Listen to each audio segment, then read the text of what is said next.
ವಿಧಾನಸೌಧದ ಸಮಿತಿ ಕೊಠಡಿಯಲ್ಲಿ ಸಿಎಂ ಡಿಕೆ ಶಿವಕುಮಾರ್ ಅವರ ಅಧ್ಯಕ್ಷತೆಯಲ್ಲಿ ಗ್ಯಾರಂಟಿ ಯೋಜನೆಗಳ ಅನುಷ್ಠಾನದ ಪ್ರಗತಿ ಪರಿಶೀಲನಾ ಸಭೆ ನಡೆಯಿತು. ಈ ವೇಳೆ ಗೃಹಲಕ್ಷ್ಮಿ ಯೋಜನೆಯನ್ನ ಸರಿಯಾದ ರೀತಿಯಲ್ಲಿ ಫಲಾನುಭವಿಗಳಿಗೆ ತಲುಪಿಸಲು ಸರಿ ಮಾಡಬೇಕಾದ ತಾಂತ್ರಿಕ ಸಮಸ್ಯೆಗಳ ಬಗ್ಗೆ ಚರ್ಚಿಸಲಾಯಿತು. ಅಲ್ಲದೆ ಅಧಿಕಾರಿಗಳಿಗೆ ಮಹತ್ವದ ಸೂಚನೆಗಳನ್ನು ಸಿಎಂ ಡಿಕೆ ಶಿವಕುಮಾರ್ ನೀಡಿದ್ದಾರೆ. ಅರ್ಹ ಫಲಾನುಭವಿಗಳಲ್ಲಿ ಒಬ್ಬರಿಗೂ ಯೋಜನೆ ಕಡಿತ ಆಗಬಾರದು, ಇದರ ದುರುಪಯೋಗ ಮಾತ್ರ ತಡೆಯಬೇಕು ಎಂದು ಅಧಿಕಾರಿಗಳಿಗೆ ಸಿಎಂ ಡಿಕೆಶಿ ಕಟ್ಟುನಿಟ್ಟಿನ ಸೂಚನೆ ನೀಡಿದ್ದಾರೆ.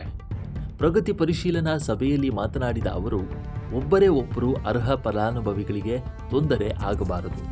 ಅನರ್ಹ ಫಲಾನುಭವಿಗಳು ಯೋಜನೆಯ ದುರುಪಯೋಗಕ್ಕೆ ಮಾತ್ರ ಬ್ರೇಕ್ ಹಾಕಬೇಕು ಎಂದು ತಿಳಿಸಿದ್ದಾರೆ. ಹಲವು ಫಲಾನುಭವಿಗಳು ಬ್ಯಾಂಕ್ ಸಾಲ ಪಡೆದಿರುತ್ತಾರೆ. ಸಾಲದ ಖಾತೆಗೆ ಗೃಹಲಕ್ಷ್ಮಿ ಹಣ ಹೋದ ತಕ್ಷಣ ಆ ಹಣ ಸಾಲದ ಮೊತ್ತಕ್ಕೆ ಜಮೆ ಆಗಿಬಿಡುತ್ತವೆ. ಆದ್ದರಿಂದ ಅಂತಹ ಫಲಾನುಭವಿಗಳು ಖಾತೆ ಬದಲಾಯಿಸಿರುತ್ತಾರೆ. ಇಂಥ ಫಲಾನುಭವಿಗಳಿಗೆ ತೊಂದರೆ ಆಗಬಾರದು ಅಂತ ತಿಳಿಸಿದರು. ಇನ್ನು ಗೃಹಜ್ಯೋತಿ ಗ್ಯಾರಂಟಿ ಯೋಜನೆ ಜಾರಿಯಾಗುವಾಗ ಹೆಚ್ಚಿನ ದುರುಪಯೋಗ ಆಗದ ಹಾಗೆ ಎಚ್ಚರಿಕೆ ವಹಿಸಿದ್ದರು.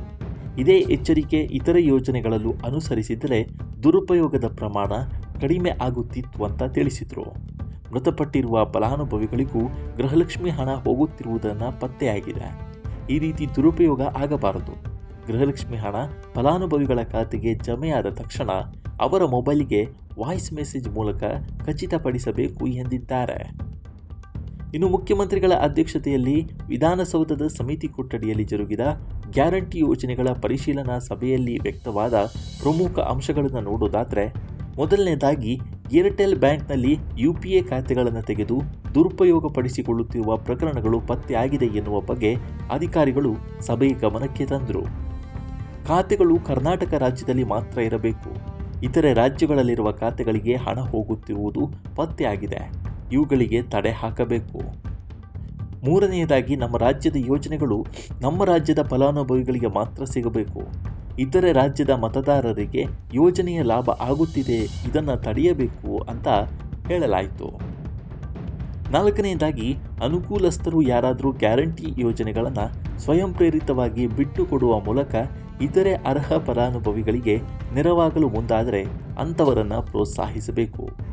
ಐದನೆಯದಾಗಿ, ಕೇಂದ್ರದ ನೀತಿಗಳಿಂದ ಬಡವರು ಮತ್ತು ಮಧ್ಯಮ ವರ್ಗದವರ ಮೇಲೆ ಬೀಳುತ್ತಿರುವ ಆರ್ಥಿಕ ಹೊರೆ, ಬೆಲೆ ಏರಿಕೆಯ ಪರಿಣಾಮ ಮತ್ತು ತಲಾ ಆದಾಯ ಕುಸಿಯುತ್ತಿರುವುದರ ಬಗ್ಗೆಯೂ ಸಭೆಯಲ್ಲಿ ಚರ್ಚೆ ನಡೆಸಲಾಯಿತು.